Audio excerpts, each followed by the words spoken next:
Get ready to be blown away by Simon Hurley's new solar paste, not to be confused as lunar paste. All right, buckle up because I'm going to try different techniques to see some of the possibilities these pastes have to offer. Let's get into it.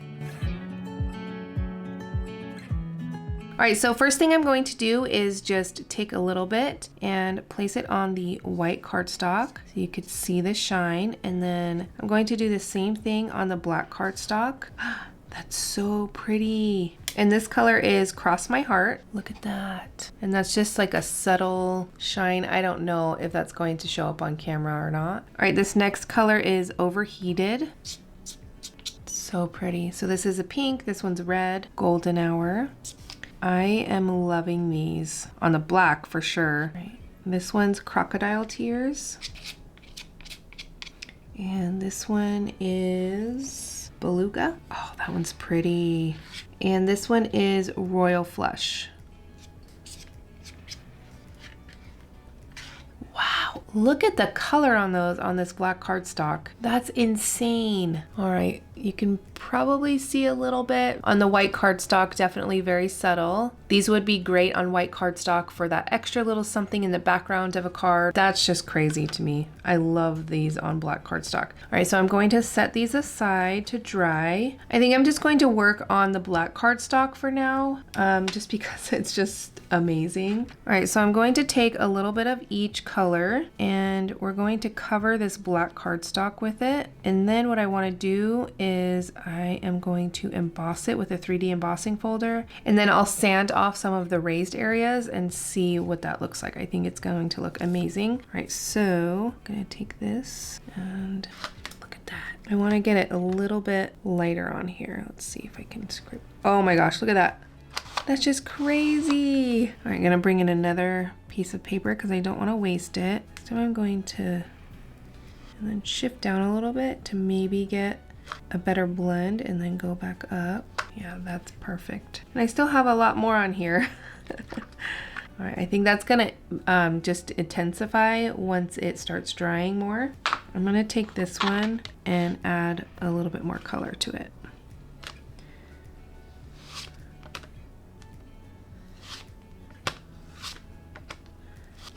There we go. All right, I'm going to set these aside to dry, and I don't mind the curling up because I can always fix that later with some double-sided adhesive. I'm going to bring in another piece of black cardstock, and now I'm going to actually stamp with them. All right, so I'm going to bring in my gel plate. I want these three colors, the Cross My Heart, and then the Golden Hour, and also Overheated.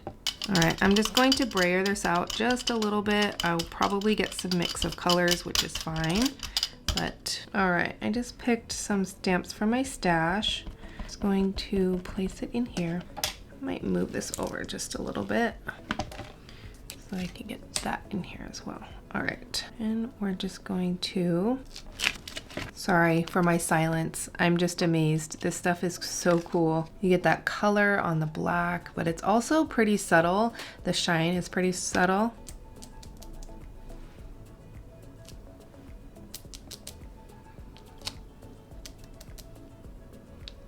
Then you can also go in and just kind of scrape it on where you want. And if you want more color, then you can always go in and lift up some of that, sort of. There we go. There we go. It's pretty cool. All right, I'm going to try this on craft cardstock just to see. Make another stamp. All right, that's still pretty subtle, but it's actually really cool.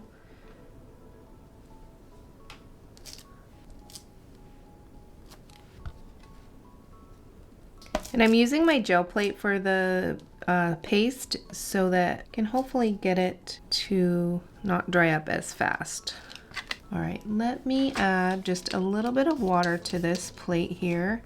And I'm just gonna let that go in here. Then what I'm going to do is I'm going to pick it up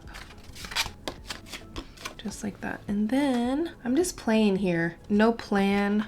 Sometimes that's the best way to go. Here we go. This is looking pretty funky, but actually pretty cool if I were to be more mindful of what I was doing. But look how cool that is. See if we can blend some of these out. I like the stars. Let's see if I can get some more on here. I love that. That's so cool. I have this tag here that I created with distress spray stains. Simon says to use the paste over top of watercolors or a background like this where the medium is water reactive to hopefully pick up some of that color with the paste. So I think I'm saying that right. To be honest, it's pretty early. And I haven't finished my coffee yet, but I just had the sudden urge to finally play with these, and I'm going with it because I haven't been feeling very creative lately. So when I get the urge to do so, I just go with it. This one I'm using is Golden Hour, and let's just see what happens here.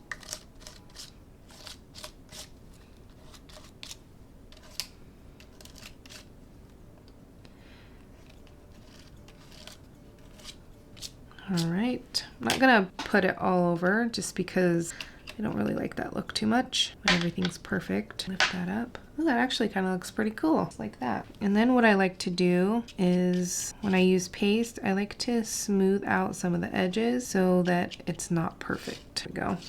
All right, I'm going to come back when the tag is completely dry so you could see if it picked up any of that color behind there. This tag has been done for quite some time. I don't know if it will, but we'll see.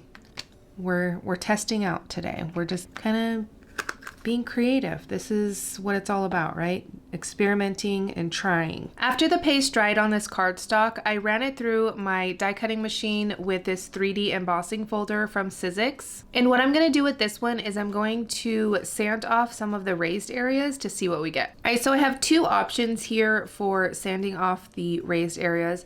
I have this nail buffer, which is going to give you a lighter sand. And then this is the new-ish sanding discs from Tim Holtz. I really like these, but they are pretty abrasive. So we're gonna try both of them out to see what we get. All right, so I'm just gonna take the sanding tool and sand off some of these areas. And I didn't know what it was going to turn into. So far, I'm not really liking it, but I am a firm believer if you don't try it, you're not gonna know.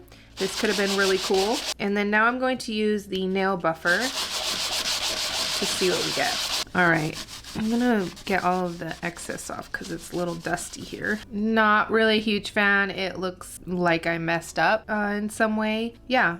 But I would have never known that I didn't like it unless I tried it. I really like the background just embossed by itself. That's really, really pretty. So down here you could see. All right, this didn't work out as planned, but that's okay. I'm really hopeful for this one. So I embossed this black cardstock with this Spellbinders embossing folder. This one here, I absolutely love it.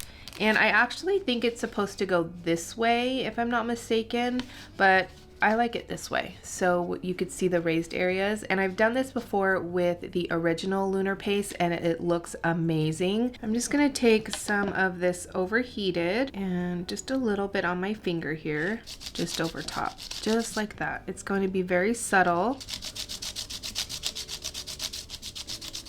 Oh, I love that. And we'll take a little bit of this across my heart.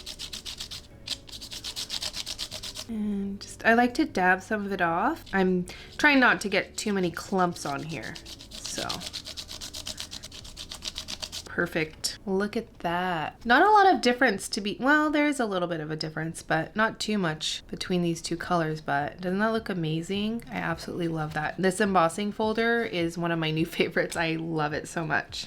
I had so much fun experimenting with these solar pastes. And even though the sanding on the embossed background was a fail, you're in luck because I have a video where I share an embossing folder technique using alcohol inked background that will blow your mind and have you hooked for days. You're not going to want to miss it. See you there.